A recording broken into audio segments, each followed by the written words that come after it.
Welcome back to Gloves Off. I am Bill Reno, and I disappeared for a few weeks. I ran off to Hawaii, so hopefully I'm looking a little tanner. I don't know if it's possible, if you can tell. I went from like white to like a little off-white, picked up a little bit. But we're joined with 1999 World Cup winner Saskia Webber.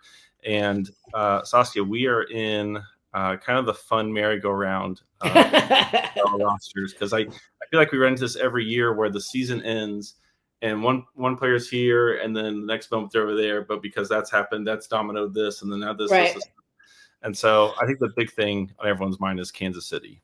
Right. I mean, what you saw obviously like a week ago was this flood of like thank yous and everything like that, because it was on social media, because it was the end of the season rosters that had to be in.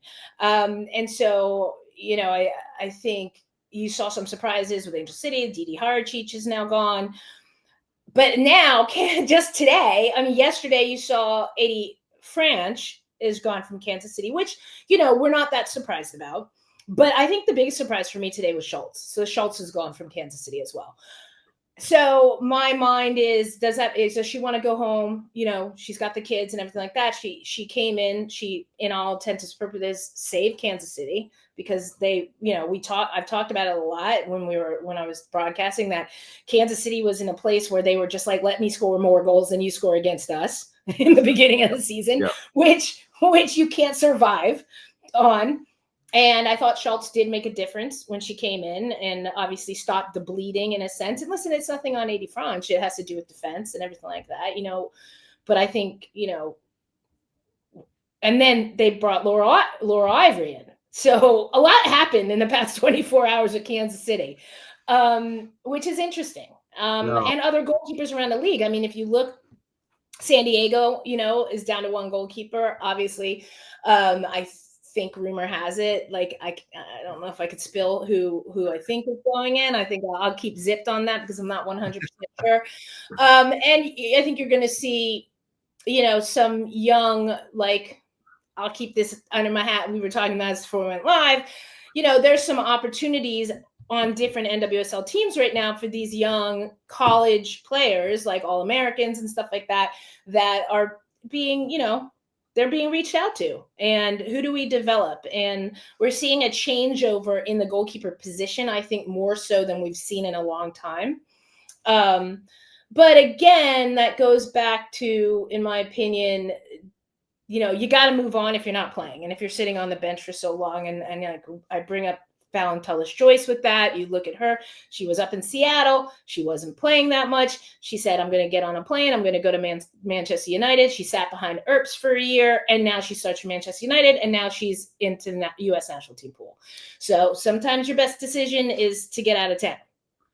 Well, I think that's the trick that everyone's trying to figure out, is like, where is the place that's going to invest into me, and that's also going to, like, you need one part, like, focus and investment, IDP and all that, but then you also obviously need the chance. You can train all you want, but if you're not going to get a proper chance, I feel like we saw some names in the Summer Cup, but it felt like it was more of like, well, we're going to give you a look, but then we're just going to go back to our starter, which I can kind of get, but I feel like a few more teams could have been a little bit more fair with taking a look at their goalkeeper situation. But well, I even felt that at the last games of the season, a couple teams that I called that were out of playoff contention still didn't start their backups. And I was kind of a little bit like, what are you looking at right now? Like, first of all, reward these players for like day in and day out, like showing up and working their butts off, but also take a look at your future, put them in these games, and see what they do. You're out of playoff contention. Now is the time again. And show them, if you're going to sell them, because this is a business, like let's get them some playing time, which I don't think was done enough in the NWSL. And we'll talk about it with the USL, which stands out to me, that you're seeing goalkeepers get playing time. Yeah. So, yeah, no, I think like I think the two big like storylines I'm following mentally with like it's like, one is, and you kind of hit on it real quick, is Ivory going to Kansas City, because I feel like she's hit this weird lull where she obviously got drafted. Rest in peace, the draft. And but then immediately they go around and bring in Dickey from UNC, and now Ivory's kind of caught in the spot of like, well, what's my role here? And now she's coming into Kansas City, where like, is she a 2 or a 1? And everyone's gonna say we're gonna give her with Schultz leaving. And she's coming in as technically as one. First of all, you never come in as anything. Oh, yeah. Right, with a clean set, because I don't know who else they're going to bring, and there are going to be some other goalkeepers floating around. Are they going to turn around and bring in a Harvey, you know, and say, you know what, she fits our style, let's bring her in and you know, let her battle for the number one. You don't know. There are goalkeepers out there floating around that have plenty of experience in the league. Well, you never get brought in as something, but sometimes you get brought in not as something. And I think we've seen that with the goalkeeper. And they're like, well, you're definitely not the one. And I think Ivory kind of hits that weird line where it's like, okay, I could very well see them be like, yeah, she's not going to be the one. She can be 2. Or they could say, hey, like, we're going to give her a role here. She's gotten a little bit of time here and there. I don't think she's been amazing, but I don't think she's been awful, but also it's been kind of limited, and you know, it depends on who they bring in. So that's my big one storyline. And then I think the other one, I'm just going to rattle off a few names that are kind of floating around that theoretically could slide back. You already mentioned Fallon over at Man U. I think that's probably a bit of a stretch as far as her. I don't think yeah, Fallon so should come back. She seems settled. You could maybe see Caitlin Talbot, who's also in England. Actually, she's at Tottenham. You've got some other younger keepers. Shea Yanas, who's actually in the second division there, has kind of been in the league a little bit in and out. Maybe not. Samantha Murphy, UNC alum, who's been in Sweden. So we've got a few keepers who kind of like were here at some point, or maybe they weren't, and then they've kind of left the public eye. And like, could they be brought in? So that's kind of my second thought of like, okay, who's going to get a chance? Who's going to get brought in? Who's going to come out from the woodwork of like, people are like, who is that? I didn't even know who that person was. That's kind of my second like storyline. I'm very curious to kind of track. You have a Brisky, as well. So there's some ones floating around out there. I mean, look, without the Sweden, where is she? No. She's playing for Hungary's national team, right? But she's... Yeah, I can't remember. I'm Sweden, blanking. I think. She's going to kill me because I just forgot that. Yeah. But I think that... Yeah, Sweden. Yeah, Fitzko. Yeah. I think it's interesting. I think if you have a couple American goalkeepers floating around that are getting nonstop playing time in Sweden, you know, in England and stuff like that, you know, I think you lean into, do I use an international spot or do I bring a U.S. player back? I think Fallon has a good argument. She might be getting wooed by people. She's starting at Manchester United right now. Yep. You know, so it's like you're at the top. You're at one of the top teams. So it'd be one thing if you're in the second division or if you're somewhere like that and you're not really. But she's. Like, I would have wanted to play for Manchester United. Yeah, I can turn it down. That would have been a dream for me come true. Yeah. So I don't know if you'll see a Fallon come back, and if it does, it'd be a nice probably payday for her to come back. But we'll see. Like I said, I think I'd like to see Harvey land somewhere. I don't know. We'll see. I mean, there's crazy things going out. Lynn Williams is going to Seattle. You know what I mean? Like, I didn't see that coming. And then I was like, well, she wants to be back on the West Coast, she said. I was like, yeah, but you're in Seattle. You know, you're from Southern Cal, right? So I'm like, terribly close, yeah. No, certainly very interesting to see what kind of goes forward. But we're in early days of the off season, so still a lot to happen. Well, we say it's the early days, but truly by January 1st, you want that preseason roster in. That's true. No, completely true. To shift gears, I was going to say like rewind the clock, but actually this is pretty recent news as well. But we have had our first, I was going to say first goalkeeper from the women's national team in the Hall of Fame in a while, but actually that's not true. We've had 3 in the last 10 or so years. Which is ridiculous. Which is awesome to see. Mary Harvey, the 1991 World Cup winner. You told, like, when you say like legend, I think legend can mean a lot of things for a lot of different people, but I think in this case, I think we're all in agreement it's fitting. But if you're not as familiar with Harvey's game, she was the goalkeeper for the 1991 World Cup, where the U.S. won in China, and I think the 91 team, and she won a gold medal. She was second in the gold medal in the Atlanta Olympics. So. Yeah. And so I feel like that like really pre-99 team, like a lot of times just gets overlooked and it's 100%.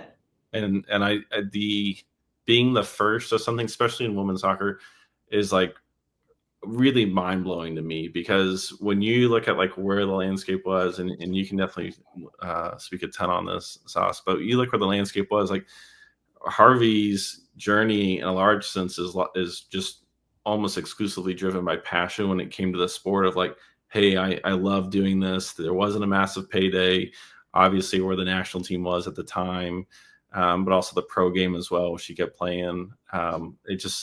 She wasn't doing it for the money, and so I think it's an awesome thing where she can say she was first, no one can ever take that away from her.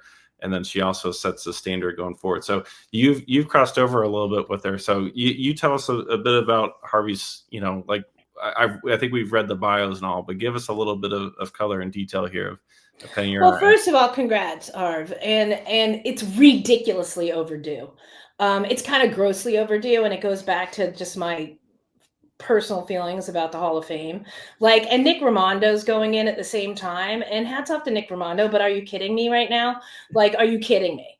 Like, what have you won? I'm sorry, great goalkeeper, not taking that away from Nick whatsoever, but you go in the same class as Mary Harvey, who was a pioneer, who won the World Cup and everything, and it took this long to put Mary Harvey in, but you put Nick Rimondo in. I'm like, that's a slap in the face to me. Absolutely slap in the face. Like, why don't you let Nick wait 30 years? I'm sorry, but that's what you're telling me. You're telling me his history is equal to that of Mary Harvey's? No, sit on the bench for 30 years and wait your turn then, because that's ridiculous to me. I think it's bullshit. I'm sorry. Maybe I get a tag for saying the S word, but that's ridiculous, and I think it's a slap in the face. Now, let me throw one thing in there, because I don't know if did you see the video when Harvey got when she was told, like, hey, I didn't see that one. No, it's very sweet. But one of her, it wasn't the first thing she said, but one of the first things she said was something like, oh, they let people into the Hall of Fame with only like 20 something caps or something like that. And like, for me, it kind of like bummed me out. It was like, man, like, you are disparaging your own accomplishments. And it was kind of a little jokey, but at the same moment, I'm like, Nick Rimondo saying that, like, oh, I'm like, from him, it's like, oh, awesome, I'm getting in. Like, well, that's hard. I think, but I think that we've talked about this. I think you have to go back to the amount of games. Like, if you're going back to like play goalkeepers from that time, the amount of games that the U.S. team and that you played in a year were none. Like, you played one tournament. The World Cup was obviously every 4 years. We weren't in the Olympics till 96. Like, and you're talking not that many games. So it wasn't like you're playing like She Believes Cup and, and this and that and the other, so there were only so many games to play in a year. And usually the starter got them. And if the backups did, they split the game. And you've even seen that with that's why when we were going over last time we talked, I was like, oh, really? I'm like sixth. Like, you know what I mean? Like, that just tells you we didn't play that much. Now, as far as, my feelings on Nick Rimondo, I think it's ridiculous. I think he should, like, at some point, I guess, should be in the Hall of Fame.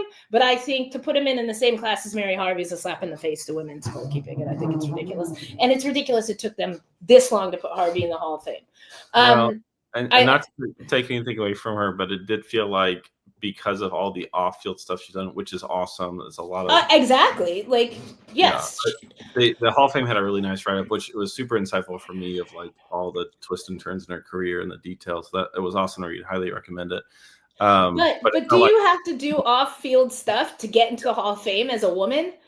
Like, let's list Nick's off-field stuff compared to 30 years of Mary Harvey's off-field. But do you have to have that? Like, if a goalkeeper right now, Matt Turner won the World Cup, he'd go in the Hall of Fame in 4 years. Right, but you probably go ahead and put them in the next day after. Yeah. Exactly. Oh, I've already said they'd build a wing to the men's team, and Yeah. it'd be ridiculous, and Yeah. everybody on the team would be in the Hall of Fame. So you know how I feel about the Hall of Fame. Now, going fast forward to Harvey. Harvey was incredibly professional, and for me coming into the national team and being around somebody that everything she did was just on the field, off the field, was hold herself at such a high standard professionally, was something that I really respected and I put into my on the off the field game. I think that I think athletically she wasn't the most gifted goalkeeper. Uh, and she would make up for that with technically the way she would play. She was very, very focused on her technical skills, her reading and understanding of the game. So that taught me a lot of stuff. I couldn't rely on my athleticism anymore, and basically what happened was Brian and I came in.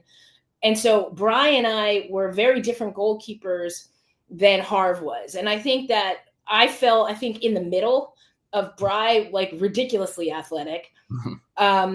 Harv, I'm sorry, I love you, Harv, but Harv not as athletic, but incredibly technically sound, and tactically sound. And then I was somewhere in the middle where I was very athletic, and I felt like I fell in between that. Yeah. And I learned a lot from Harvey for one side of it, and obviously had to keep up with Bry athletically on the other side of it. And that's not taking away saying Bry wasn't technical or tactical. I mean, we all were to be in that position, but Harv, just what she lacked in a certain amount of athleticism, she made up above and beyond in that. She was intense, like super intense to be around. And a very, like, I mean, there's stories, but they're more personal stories. Like, I wouldn't say that. I think Brian and I, the way we trained was very similar than the way Harv trained. And I think that Brian and I, like, we were very, like, head down focused, like, do our drills. If somebody pulled something out of the upper 90, you were just like, awesome, great save. But you're doing your business. And I think Harv was more like, I felt at times more of us like, great job, great job, great job. And I'm like, well, I'm not going to, you're picking up a back pass. Yeah. Like, well, when you could pick up back pass, I'm not going to say great job. Like, there's no reason, I'm here to support you, but I'm also here to focus. But like I said, I mean, she taught me a lot professionally and technically and tactically, and then off the field, I mean, she was genius as well, and then went on just to do so many things for U.S. Soccer and everything after her soccer career ended, But she, winning the '91 World Cup, and then you look at who else, you have like your Kim Wyants, your Amy Almonds, your Kim Maslins, and all of that. And it was a different breed of goalkeeper back then. Yeah. It really was. Yeah. Can you maybe give me a little more depth so I can understand? But you mentioned the professionalism in that time. I feel like it would be easy to not be as professional, considering the lack of investment resources that were going into the national team, the women's game at the time. So how did, whether either specifically or in a general sense, like how did Mary Harvey's professionalism kind of clash with what would I guess be kind of an amateur approach or not professional? Like what? No, it was the way we were treated was crap. Wow, that's cool that she's doing that. Like that really stands out. Well, but I think the whole team. But I think coming into the national team at that time, they held themselves to that professional standard, even though they weren't treated that way. And even though we weren't treated that way. So just because you're not treated that way doesn't mean that that's not how you carry yourself. And, Harv had played overseas. Like she just knew how things were supposed to be. And she was one of the advocates for, no, we're not being treated right. No, this isn't okay. No, so like, you don't have to hold yourself as the bad news bears just because you're being looked at, like treated like nothing and staying in roach motels and stuff like that. You can expect more and hold yourself to a higher standard. And, I got brought in understanding that. And I think also on the other side of it, really learning this game of soccer, as a goalkeeper, reading the game, understanding things like and stuff like she just tactically just understood it, and that taught me a lot playing with her. Yeah. Very cool. Very cool. Yeah. I want to read a couple lines from the write up to the Hall of Fame, which again, very very cool to read, and they did a good job of like kind of connecting some of the spots because when you look at Wikipedia, you're always some info. So some of these things just really are almost kind of laughable to me. So she said something about how when she went to Germany in 1988, which is crazy to think about. She went to Germany in 1988, happened to just find some team because when she went over there, it was just for work. Like she was like moving on from soccer. She goes there, massive soccer culture. So she gets in on the team, starts playing. And she said, I had to listen to all kinds of abuse. They would ask, how can you be a good player? You're from the US, which is really funny to think now of like someone asking like an American player on the women's side, like, how can you be a good player? So that's very cool. And then in 1990, she joined, previously she had joined FSV Frankfurt, and they beat Bayern Munich 1-0 in front of 75,000 people, which is awesome. She said, she basically kind of alluded to like going to work and then going to play, and how those were separate lives, and that didn't really cross over. And she said, I blew my cover because I saved a penalty 2 minutes before the end of the game, and it was on national television. That resulted in some questions on Monday at work, which is awesome to see. So, yeah, very very cool. And of course, outside the off the field, I didn't know that she was involved with establishing the U17 Women's World Cup. There's a men's U17 World Cup, but she was involved with that, which is very cool to see. She's done a lot of human rights stuff. And again, I think it's right to praise her for all the stuff she's done off the field. It just took 30 years. Yeah, it just took 30 years. That's ridiculous. So I mean, I like it. Hall of Fame, you should have your head in the sand. You should just go and hide, in my opinion. Like you make yourself look dumber and dumber. I'm never getting in the Hall of Fame because I talk this way, but I mean, look, a first Black goalkeeper on the U.S. getting in the Hall of Fame, no matter what I do for soccer, like that, probably because I'm just like head in the sand. You should be ashamed of yourself that it took this long.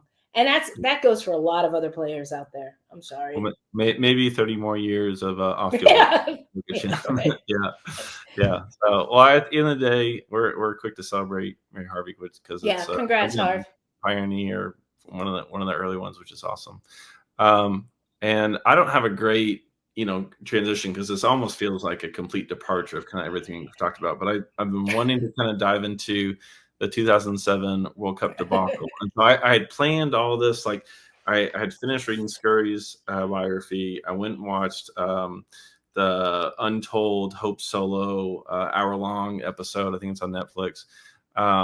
And I kind of built all stuff. And then in the last week, or last week or so, like things come out. I'm like, oh, okay, well, so we're going to move forward with this. And because I wanted to get your thoughts on a few things. So kind of what I want to do is like I want to walk through the lead in because I do think there is some interesting stuff that came out from the biography and also the episode, which you made some brief appearances in, which I heard. I like rewound it and told my spouse, I was like, hey, look, like that's there's Saskia. There you are. There you are. But and then I want to go through the goals because we're here. Of the Brazil game. Yeah, and then just talk briefly about the aftermath. And so I don't want to do like a complete dive on either goalkeeper, but I would say this is probably one of the more headline moments in certainly women's goalkeeping, but also like specifically American goalkeeping. A lot of buzz, a lot of hot takes and stuff. So I'm going to do this chronologically, and we're going to walk through this. So there's probably the starting point here in this is that Scurry had been away with the team for a little bit, and she comes back in 05-06. And going into that, the head coach at the time, Greg Ryan, essentially tells Scurry, hey, Hope's my goalkeeper. And I want you to know that. Scurry wrote about how uncomfortable that made her and kind of was confused why he would even say it to her. Fast forward to right before the World Cup, Hope Solo's father passes. Hope has been the established number one for some time now. And so she actually leaves for some time in this gap. And I didn't know this until I read the biography that Scurry played some games and she actually in one of those games, she beat Brazil 2-0, which would kind of play forward here. So the World Cup kicks off. Not a great start for Seoul. They tie North Korea 2-2. It's a pretty bad goal on the opening goal for Seoul, but they ended up getting the tie. They advance out of the group. Solo has played every game. Scurry writes in her book about how there's these little things going on that even though she didn't know at the time, it came out later, but Solo was clearly struggling to some extent or another. But also Solo had been missing like a mandatory team dinner. She'd blown a curfew before the England quarterfinal. And so inside the camp, I think it sounds like they're struggling a bit because Scurry also wrote about how they did have a very a close moment, her and Solo, about losing their father. So Scurry had already lost her father at this point. Mm-hmm.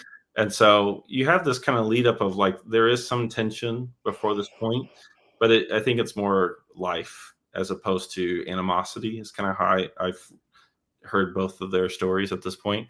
But as most of us know, Greg Ryan makes this big decision, which has been universally agreed upon as an awful decision. They go a final game, and he switches his goalkeepers. And at this point, Scurry is 12-0 all time against Brazil, has never lost against Brazil, had won just back in July before this. And of course, Hope is livid about this and does not take it well. I think at this point, I'd be really curious to hear your thoughts on this. But I think as I'm reading and hearing from the documentary, the two tales, which line up fairly accurate. I mean, Hope has not really shied away from a lot of this. I think what struck out to me is the national team is notoriously known for being this like competitive cauldron that Anson Torrens brings in, and you have this high intensity, but it seems like in this specific situation, some toxicity brews very, very quickly, and you have this like Solo camp and you have the Scurry camp, and it sounds like sides aren't talking to each other. It sounds like Scurry and Solo aren't having good communication. It sounds like there's a lot of fracture. So you look back and kind of paint a picture for me. How do you navigate something that's supposed to be as intensely competitive, especially between goalkeepers, but how do you avoid the problematic, toxic moments that we'll kind of dive a little bit more into here with Solo and Scurry? Well, first of all, it's not Bry's fault that was the choice. You're there for when you're called on to play. And all, in my opinion, the toxicity of the Scurry camp or Solo camp just splintered the team. And that was apparent in the Brazil game. Yeah. And it was apparent in the way Solo was acting on the bench. I mean, we saw it over and over again, like her just pissed, her sitting there, like that kind of energy. Look, you know, again, if Ryan calls on you, what are you going to say? You know what? Yeah. I think Hope's to play. You know what I mean? That's the decision. That's the decision. And you have to support your team in that. You know, it's telling Shannon McMillan, okay, you know what, Mia, I'm going to start Shannon in this.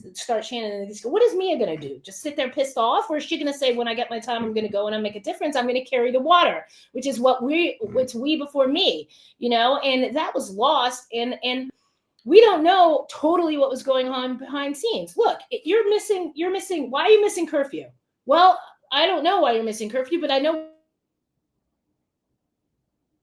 why you got kicked off the national team. So why are you missing curfew?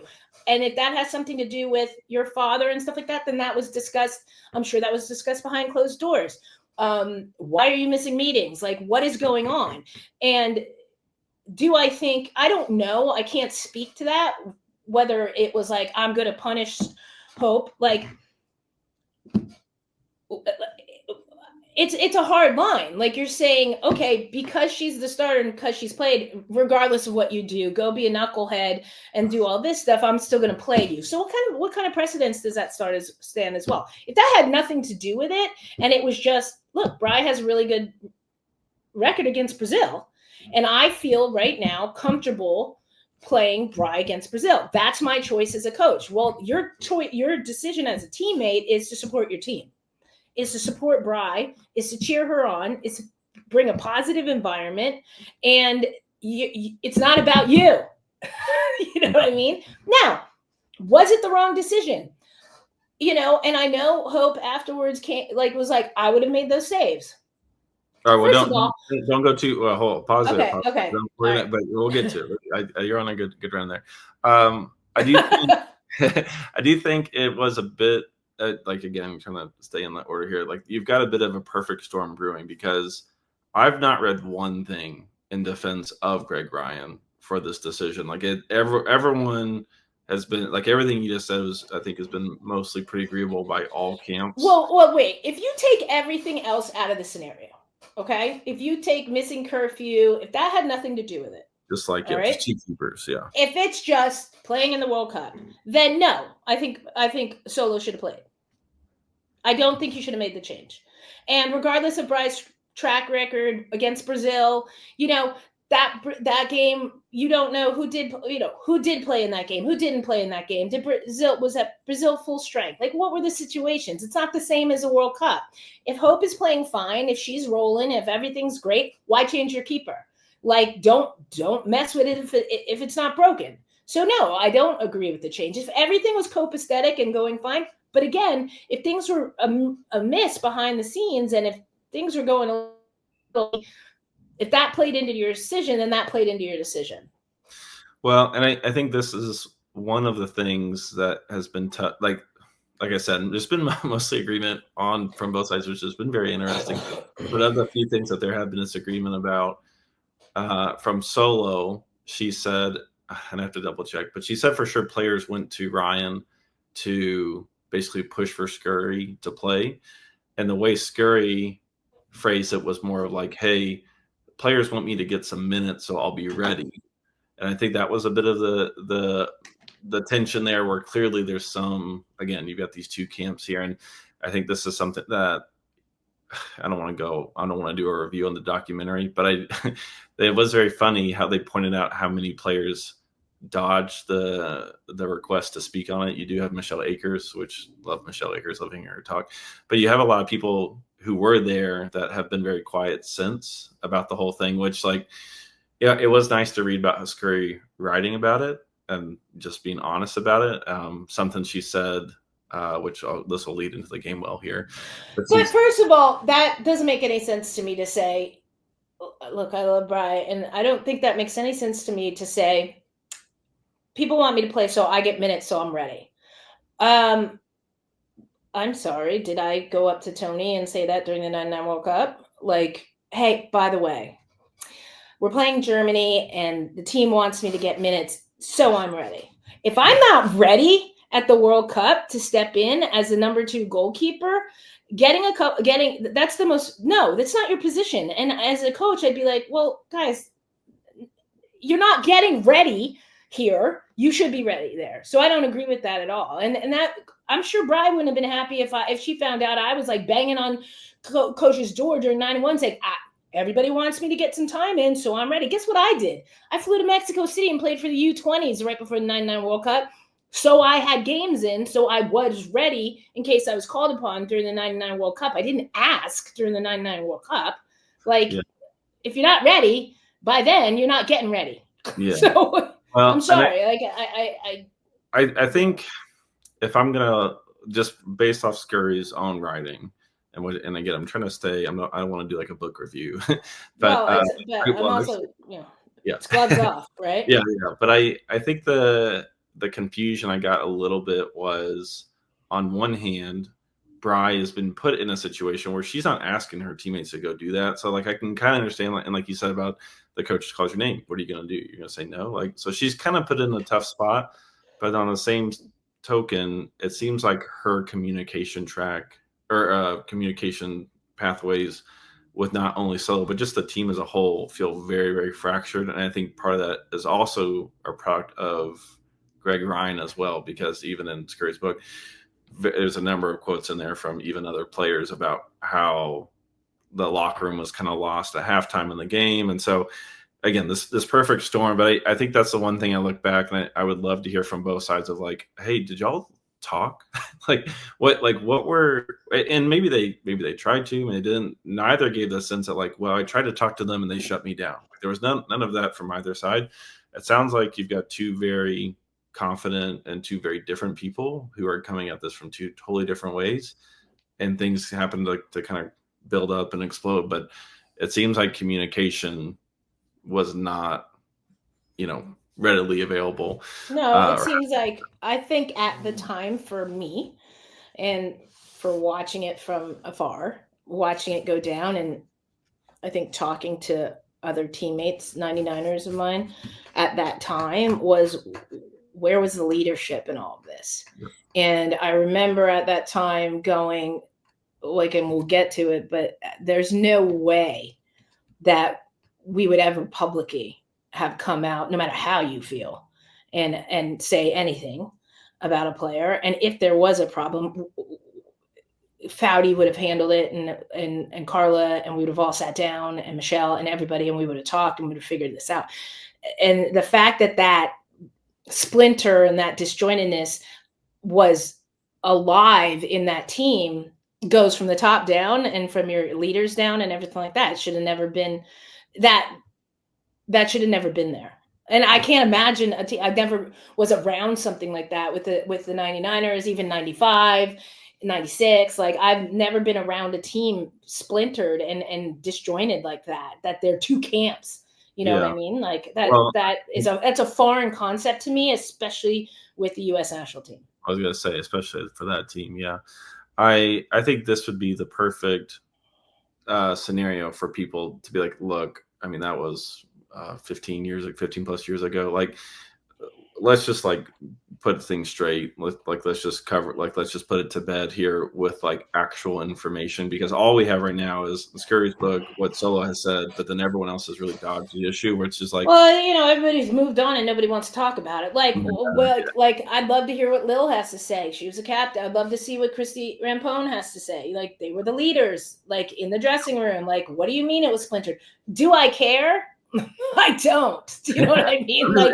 I'm just curious. I'm like, if you look, apparently Hope needs to, put out a documentary on Netflix, and apparently Brian needed to talk about it in her book. That opens the door to talk about it and stuff like that. I wasn't there, but I do have my opinions from the things I've heard and everything, and the things I saw, and it was unacceptable and embarrassing.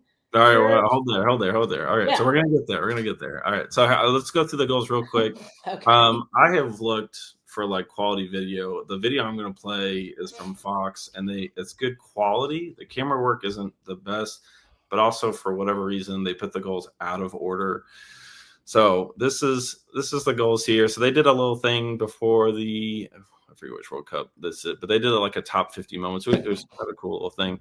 But obviously this is one of them. So they kind of spin it a little bit as Marta, but really the story is not Marta here. So I'm going to jump to the goals, because they're all out of her. So here's the first goal.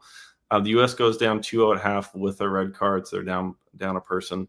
But this is the opening goal, and I think they're going to go quick here, so I'll try to work around this. But this is one of those where when you see this goal, it seems like, oh man, y'all are not on the same page.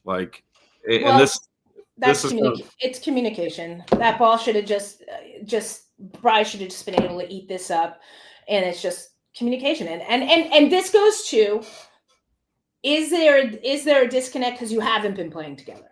So is there a timing issue? Is there a lack of communication here and everything like that? And that's what it looks like to me. This should be Bry's ball. Yeah. And that's the bottom line. Yeah. And I think this is every coach's nightmare when it comes to change the goalkeeper, that something awkward like this happens, where it's y'all don't. But I'm gonna tell you, I remember the feeling. And you felt this sense of, this is going downhill. Yeah. And when watching the game, I felt incredibly bad for Bry because of all the drama around it. And I'm sorry, I don't know if the clips are in here, but watching, Hope's face on the bench and knowing the type of atmosphere that created on the bench and everything, and they kept panning to her, and just, you could feel it from here, from the US, and you just felt like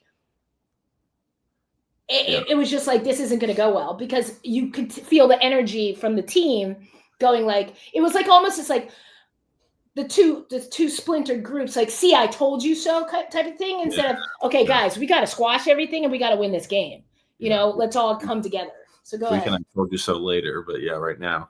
Yeah, so I get that it was in some sense great TV because it was, again, one of the more dramatic things within the national team, goes for all the wrong reasons. However, like you're saying, it was kind of feeding in the wrong direction. It just kept going. So they're down 1-0. The U.S. ended up losing this game 4-0, but the second goal, again, this is out of order here. The second goal, I don't think there's a deflection here, but basically we've got some lateral movement from the top of the 18. You've got a little bit of a runner here. It might get tapped, I don't know, but you can tell she gets a palm on it. But I think all the movement here, I'll play it in real time here because just play it in real time. Yeah, it's something that, it's a bit of a soft goal. I think we can all look at that and say that. I think the first goal is kind of like a bit comical for me for Solo to be like, why would have saved it? It's like, that's not like a shot. That's like things it's have gone. It's an own goal deflection. Yeah. I mean, the argument Solo can make is that we would have been on the same page and the communication would have been, but you don't know. Here, I think, look, I think that, is that Piercy? I think that, is that Rampone? Maybe, I can't tell. I think, yeah, it looks like it. I think that their far post is covered. I think she's only going near post, and I think that Bri knows she should make the save. Now, if Solo wants to say she would have made the save, look, you can always say that, but then there could have been other saves that Bri made that you wouldn't have made, so you don't know, right? But I think the biggest thing that comes back to this is the atmosphere around the team. It was a head down, losing atmosphere, and you helped create that. So I'm sorry, but that's just as dysfunctional as bad saves. Yep. So, it's just as toxic. So it's more toxic. So I'm sorry, I just don't agree with it. So yes, I think that this is by far, and I'm sure Bri will tell you, not the greatest game she's ever had in her life. Well, so. No, she's been pretty open about that. But I think this is a perfect game to help people zoom out a bit, because we can look at the goal and actually looking at the replay again. I think she actually does get deflected, but you look exclusively at just the moments on the field, you might come to some conclusion, but when you zoom out any amount, even just a little bit, and you think about well, this was happening and the first goal was this, but also the team stuff, and then this is that, these sort of moments start to make a lot more sense. Mm-hmm. And it starts to oh, actually. You look at and you say, they're not playing as a team defensively. They're disjointed defensively. Even on the last goal, you had pressure cover. You didn't really have pressure cover balance properly. I think that, I think there should have been better pressure on the ball. It's not a difficult shot from the top of the box. Let her have that shot 99% of the time. Bri has that save, but at the second time, if that was Piercy, I'm not sure who that was, but why are you so deep? So you even allow that runner to kind of screen Bri and everything.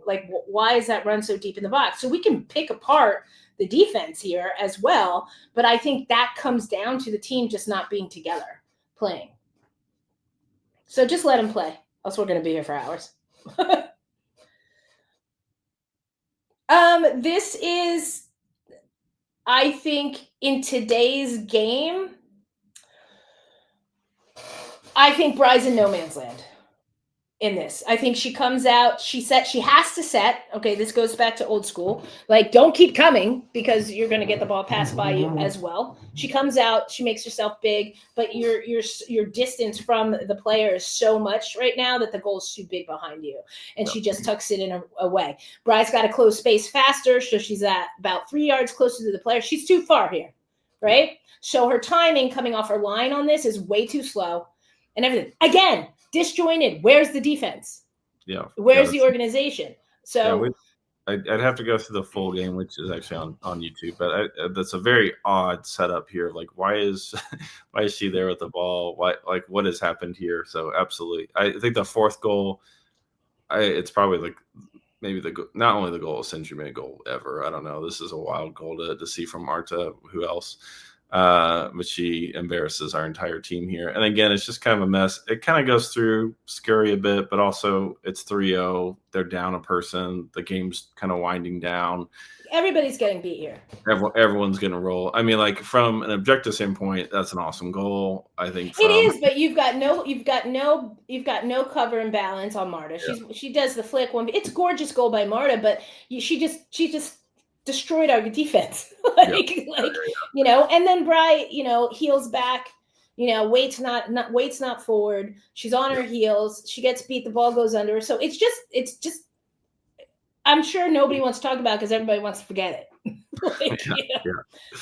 Yeah. I want to forget it. Well, yeah, and I think this game is actually a great example to completely put the technique and tactics, not maybe all the way off to the side, but pretty far off the side, and really look at hey, look, the real core of the problem here. What is that seed? It's not, oh, she didn't find her set position like that. That is not the issue here. There are things way more important here. And I think you see here and that's why I said watching that game, I remember the feeling of watching that game and knowing all the drama that was going on and just watching it was the energy, and it was the team was splintered and disjointed and it wasn't together. And that to me is more apparent, and that's what fed into the defense out of position to Bry letting up soft goals and for Bry's talent, and and Marta having a heyday like that. It was the perfect storm in a sense. Truly, yeah. It's not just one thing that's gone wrong, it's a lot. So after the game, which is the thing I've paused you on twice now, but we'll get to. So I've got the full quote here, or most of the quote here, at least the start of it. Someone doing their job asked Solo, what they thought of the decision, and she says it was a wrong decision, and I think anybody that knows anything about the game knows that. There's no doubt in my mind I would have made those saves, and the fact of the matter is that it's not 2004 anymore. The last things here, I'll let you roll on this, but the last things here moving forward is Solo was removed from the team after, in the documentary, she said how they took the whole team and put them in a circle and they all sat down and they just went around the circle or whoever wanted to talk and just list out all the awful things that they did not like about. So I don't know. I mean, I'd be curious to hear from the other side because Scurry does not mention this in the book directly. She does mention a couple points of some dialogue, but even that was kind of summed up with something of someone saying, how the F could you have done that, and storming out of the room. There's clearly both sides are in agreement that people are upset, and even Solo has come out afterwards pretty immediately saying that she wasn't trying to target Scurry. I don't know how you couldn't feel that is at least somewhat targeted, and I think she kind of knows that, but it sounds like her frustration had boiled to such a high level that she's just kind of scorched earth, whatever, I'm going to say what I want and roll over. Mm-hmm. And then things are pushing back against her, so she gets removed from the team. She's not with them for the third place game. She doesn't travel home with the team. Mm-hmm. Afterwards, I mean, like I said, not much comes out about that. I think the main things, one, again, as the book, but also when she was suspended, again, not doing a total breakdown of Solo as a person, but when she was suspended, Abby Wambach made a comment of how this is a lifetime achievement award. So I guess I'm curious on your end of how do you feel, what should have happened? I think we're all in agreement. I'll tell you exactly what should have happened. Yeah. Number one, Solo should have never been allowed to speak to anybody after that game. And whether, I don't care if Aaron Heifetz media was like, we want, no. You bring that team into the locker room, you say, look, we're all upset about this. We all are, on different pages about this. Nobody's talking to the media except our captains. That's it. All you got to do is say no, right? Because obviously she's fired up. So whether she was in the step and repeat, she was right there. So she got brought out there. I know how it works. Aaron Heifetz was like, the media wants to talk to you. The answer's no, not right now. You could talk to her tomorrow or something like that. Bring your team together, captains, talk to them, say nobody's talking to the press right now because we're all so pissed off. We're all so volatile against each other. The captains will go out and do the media, and they'll talk to them, say, we're upset. We need to come together as a team, refocus so we can win the third place and stuff like that. She should have never been allowed to. in my opinion, right? And on top of that, what you said was so not on par for this crest and these 4 stars on my hat whatsoever. And it doesn't represent the shoulders that you stood on to be where you are. And that is how I felt about it. That is how my other teammates that we talked to, when it happened, felt about it. We're like, not in our house, not on our time. We are a team. We stand united even in defeat. Have some pride and realize that it's not about you. It's we, not me. Well, let me ask you And this, that because me this is was disrespectful to everything we played for. So I'm well, sorry, and you could come at me, and I've made my mistakes and stuff like that, but I've always been a teammate. well, I think this is one thing. Like, again, I think outside looking in, people can really miss the importance of like the collective whole, and that was something Scary made very, very clear in her book. And I think just in general, you talk to anyone with the national team, a high priority on the collective whole. Whereas on the men's side, not that that's not important, but like it's not anywhere near the same level. It's totally different. But I think I mean, look at the Gio Reno debacle. yeah, So. yeah, good example. we go an hour on that. I think, but how can you, I mean, obviously there are a lot of people with opinions about that, and he got punished for that. He apologized, but how can you be like, that wasn't even him. Yeah, so but how can you be like on a fence about, like, if I'm sorry, I'd love to meet people that say, oh, she had every right to say what she said, and she had every right to well, treat the team like. so I think everyone's in agreement, and even so herself, from what I've gotten from her, just from hearing it, is that there I'm is not sitting here to bash Solo. Look, she goes down as the greatest goalkeeper on the right, U.S. national team. I will say that. I will. I mean, I think Bry and her are right there neck and neck. I think I'm not arguing about her skills as a goalkeeper, what she's brought to the U.S. national team, but what she's also taken away from the U.S. national team at the same time, which is why yeah. she got suspended and eventually never brought back. And Well, she has to deal with that. I'm sorry. no, again, that there's a lot we could say about Jose. So, but the defense has come up a little bit with her, and supporters of her have said something like, well, if a band had said this, it would have been handled differently, which I do think there's something true about that. That does put a weird kind of like coding on, like, well, it really wasn't that bad, which that kind of bothers me. It's like, okay, well, just because someone else is doing something, that doesn't really add up. Like, I think, like, let's just call it a spade, like that. Like, you shouldn't have said it. It doesn't work. It's Yeah. just because they do some doesn't make it right. And the whole thing is again, I go back to the fact we've always held ourselves to the highest standard in the world, and like, have respect for the shoulders that you stand on, and like, come on. And so no, that doesn't wash with me. Oh well, if so and so said that, he's a man. I'm like, well, Okay. Right. okay. Now, Like, yeah. Now, though, I think the one thing I do struggle with all this was the aftermath, because we can talk all day about how messed up this was, and I think we're all in agreement yeah, there. and Ryan made a mistake. That's the Yeah. bottom line. Like, But I love you, Bri. I love I love the U.S. national team and everything. She should have played. Like there's in my opinion no reason, if it ain't broke. But again, I don't know what was going on backstage. You don't know what was going on behind closed doors, and if that had a factor into the team being like, you are missing meetings, you are out. I don't know what she was doing, why she wasn't in at curfew. I don't know any of that. But if that was a factor, then say it was a factor. yeah. Well, and again, that's where I'd like to have people come out and be like, okay, hey, look, this is what really happened. What's the harm? I mean, like, look, we've moved past it. Well, Like, let's cover lay it it. out there. What's the truth? Yeah.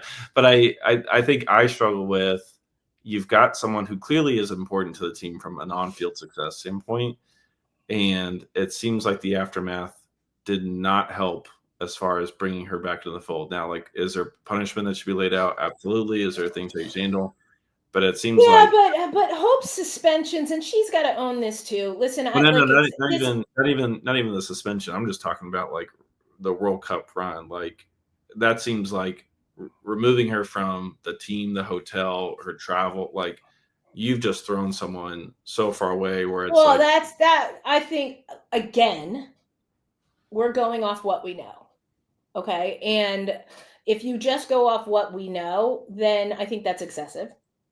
But we're not. Like, I don't know. Like, how many meetings did she miss? How many curfews did she miss? Like, Well, was this a snowball going downhill and finally that's it?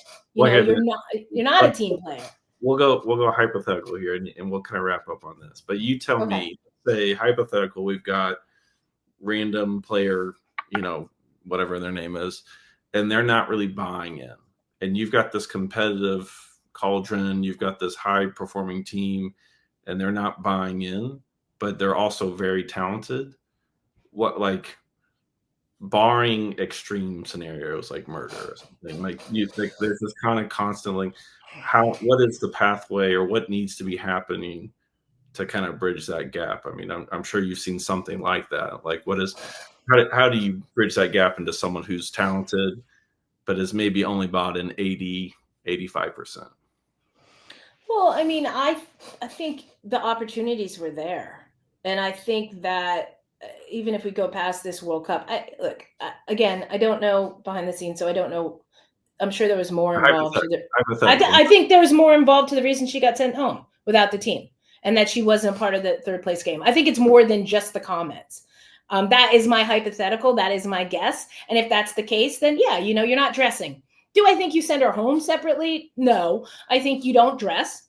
You have a third keeper there, so you don't dress. And that's your punishment. And Bry plays in the third place game, or maybe whoever was the third goalkeeper, I can't remember at this time, plays in the third place game. And that's what it is, and so that's your punishment. I think that's enough. Now, fast forward and moving forward on that, do I think that this can go both ways? Do I think that if a man did some of the things that Hope did, would they have gotten a second chance? I don't know. But this is the argument you're going to bring up. I mean, you really kind of push the limits to the point that's why, and there's certain things in the documentary I've heard, and I haven't seen the whole thing, but I do know aren't brought up in the documentary for other reasons. You got suspended after the World Cup. So own that as well. You know what I mean? I'll call a spade. Own the drunk driving in the team van here in LA with your husband. Like, talk about that as well.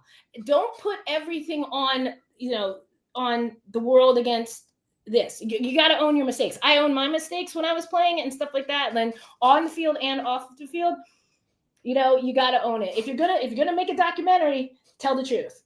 So I mean, we can leave it at that. So no, I think to close on that, I think, and I'm sure I'm gonna get blasted for some of this stuff. It's public knowledge, so No, look, everyone's running at you. There's nothing to run at you for. I will say, I mean, it's an hour-long documentary, and the one major I had two major complaints. One, what you just said, they don't go. Yeah, a lot of people have come to me and said that was a disappointing thing. They liked hearing about her side of things, but they also know that there was a lot left out that is like, come on, So. The second thing that really annoyed me is Amy Allman is in it, and they don't mention that she was a former goalkeeper. They just present her as Hope's former goalkeeper coach. That was really annoying. It was like, well, she also was a played U.S. national team goalkeeper. I was like, I don't why is this not like? I mean, I love everything she said there was great and it was awesome. But I was like, I think you've kind of mispresented it. And I will leave you with this. When a lot of things were going down off the field, I was asked by an unnamed friend and teammate to reach out, and I reached out to Hope to talk to her to see how she was doing. If she wanted, going through my own battles with stuff and see she needed to talk. I never heard from her. So whether she never got the message or whatever, but I got the number and I reached out because I was asked to. And so to say people didn't try, I know I did. Yeah. So. Yeah. Would you, if they had asked you on the documentary, would you have gone on it? There's no reason for me to go on it. I mean, I'm not I can have my opinions like I do right now, but I'm in it.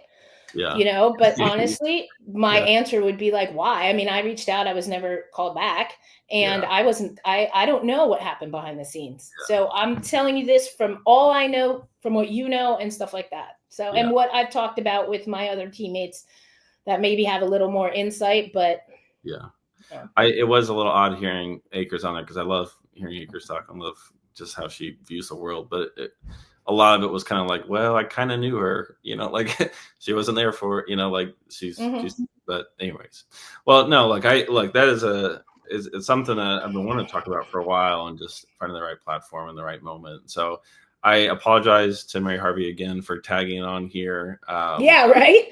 Yeah, I'm like, this could have just all been about Harv and her amazing career.